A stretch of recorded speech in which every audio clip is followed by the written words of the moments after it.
ಅಣ್ಣನ ಹಣೆ ಬರಹದಲ್ಲಿ ಬರೆದಿದ್ರೆ ಸಿಎಂ ಆಗ್ತಾರೆ, ಇಲ್ಲ ಅಂದ್ರೆ ಸಿಎಂ ಆಗಲ್ಲ ಅಂತ ಡಿಕೆ ಸುರೇಶ್ ಅವರು ಹೇಳಿಕೆಯನ್ನ ನೀಡಿದ್ದಾರೆ.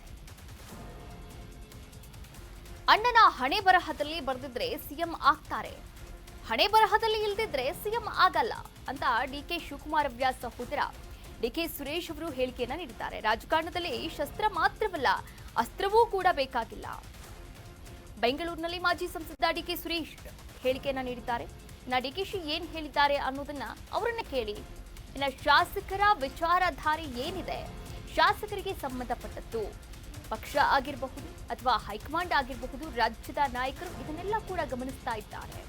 ಇನ್ನು ಎಲ್ಲದಕ್ಕೂ ಕೂಡ ತಾಳ್ಮೆ ಇರಲಿ ಅಂತ ಈಗಾಗಲೇ ನಾನು ಹೇಳಿದ್ದೇನೆ. ಪದೇ ಪದೇ ಹೇಳ್ತಾ ಇರೋದು ಅದು ಒಂದೇ ಪದವನ್ನ, ಮತ್ತೆ ಮತ್ತೆ ಹೇಳೋದು ಸರಿಯಲ್ಲ ಒಂದೇ ಪದವನ್ನ ಅಂತ ಕೂಡ ಹೇಳಿರುವಂತು.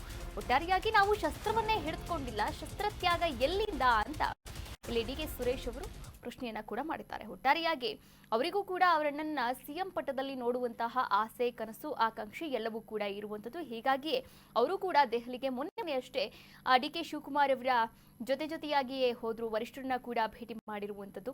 ಅವರು ಕೂಡ ನಾನಾ ಕಸರತ್ತನ್ನ ಸೈಲೆಂಟ್ ಆಗಿ ಮಾಡ್ತಾ ಇದ್ದಾರೆ ಅಂದ್ರೆ ನಿಜಕ್ಕೂ ಕೂಡ ತಪ್ಪಾಗ್ಲಾರ್ದು. ಈ ಕುರಿತಂತೆ ಮಾತನಾಡಿದ್ದಾರೆ. ಒಂದು ಶಸ್ತ್ರತ್ಯಾಗ ಆಗಿರಬಹುದು, ಏನ್ ಮಾತನಾಡಿದ್ದಾರೆ ಈ ಒಂದು ವಿಚಾರದ ಬಗ್ಗೆ ನೋಡ್ಕೊಂಡು ಬರೋಣ. ನೀವು ಯಾರು ಶಾಸಕರಿದ್ದಾರೆ ಅವ್ರನ್ನೇ ಕೇಳಬೇಕು, ನನಗೆ ಅದ್ರ ಬಗ್ಗೆ ಯಾವುದೇ ಮಾಹಿತಿ ಇಲ್ಲ.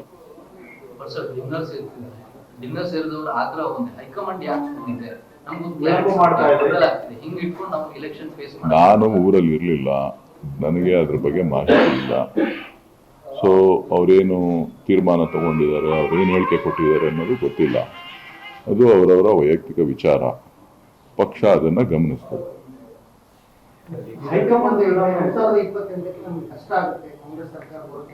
ಹೇಳಿದ್ನಲ್ಲಪ್ಪ, ನನಗೇನು ಗೊತ್ತಿಲ್ಲ. ಚುನಾವಣೆಗೆ ನಿಲ್ಲೋರಿಗೆ ಕಷ್ಟ ಆಗ್ಬೋದು, ನನಗೇನು ಕಷ್ಟ ಆಗಲ್ಲ. ಚುನಾವಣೆಗೆ ನಿಲ್ತೀವಿ ಅನ್ನೋರು ಕಷ್ಟ ಆಗ್ಬೋದು, ನಾನೇ ಚುನಾವಣೆಗೆ ನಿಲ್ಲಲ್ವಲ್ಲ, ನಾನು ಹೆಂಗೆ ಹೇಳಿ?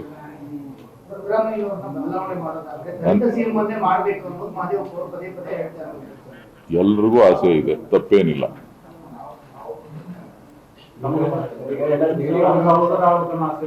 ಮುಂಚೆನೆ ಹೇಳಿದ್ದೀನಲ್ಲಪ್ಪ, ನಂದೇನಂತ ಹೇಳಿದ್ದೀನಲ್ಲ.